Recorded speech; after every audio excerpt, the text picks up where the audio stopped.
So, in this game, Escape from the Vatican, a little story behind it. This game actually has roots in actual historical events. It happened in the year of 1527, which was at the Vatican, more specifically St. Peter's Basilica. Uh, it was in the Holy Roman Empire, and at that time, the Romans did not pay their soldiers because they were overextended and the treasure was running really, really low. And they thought, hey, I mean, they're a bunch of soldiers. What's the worst that could happen? Well, they started sacking the city, taking everything, burning stuff, doing your normal pillagey things. And during this, they turned towards St. Peter's. And at the time, of course, the Pope was there. And the Swiss Guard, doing their job, took the Pope and started rushing him through the secret tunnels. There were about 189 Swiss Guard at that time. There were about, I want to say, 30 or so that stayed behind and fought and died on the steps of St. Peter's, fighting off your normal soldiers so the Pope could go through the secret tunnels and get away. In this game, you will take either the side of the soldiers or the Pope, and his, in this case, 2 guards, because we had to dial it down a little bit. And it is up to you to decide how history plays out. Will the Pope escape, or will the soldiers surround the Pope and wind up killing him, or ransoming him? Either way, it's up to you. So, yeah, that's a quick history lesson, and I hope you enjoy the game. Everyone, how's it going? This is our game. It's called Flee the Vatican. It is played on an 8x8 board, which is your standard checkerboard, chessboard, whatever you want. It can be found in very many places, pretty cheap. All you will need to play this game are 3 pieces of one color. In this case, we're using the black pieces, and 12 pieces of another, being in this case the red pieces. These will again come in your chess set, checker set, whatever. You can use whatever pieces. It's not very specific. Just a game anyone can really play it.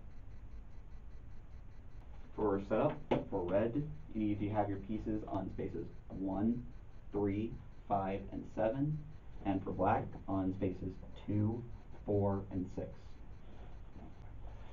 Alright, so in this game there are 3 different types of pieces.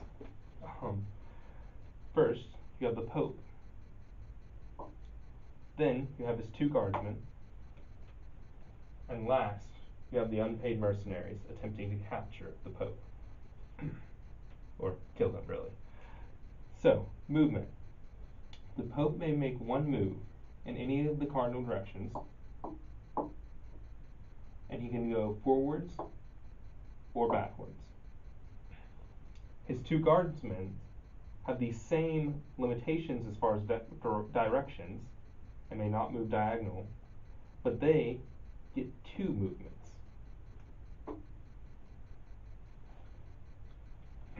The red pieces may move 2 red pieces each turn, and then place 2 red pieces onto the first and second row.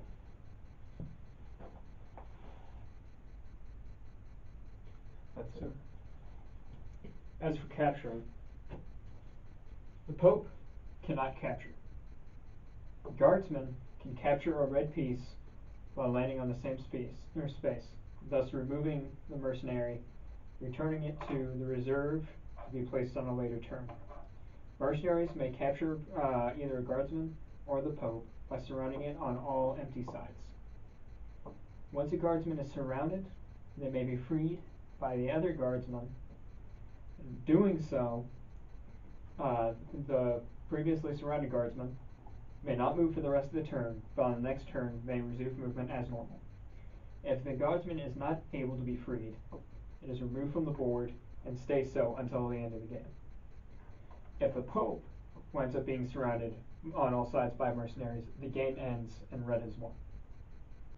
We've already gone over how the mercenaries win. In order for the Pope to win, the Pope must get to the other side of the board and exit. As long as the Pope gets off the board, his side is won. If they lose one guardsman or even both guardsmen, they are still able to win as long as the Pope has not been captured. If the Pope is captured, then the mercenaries have won.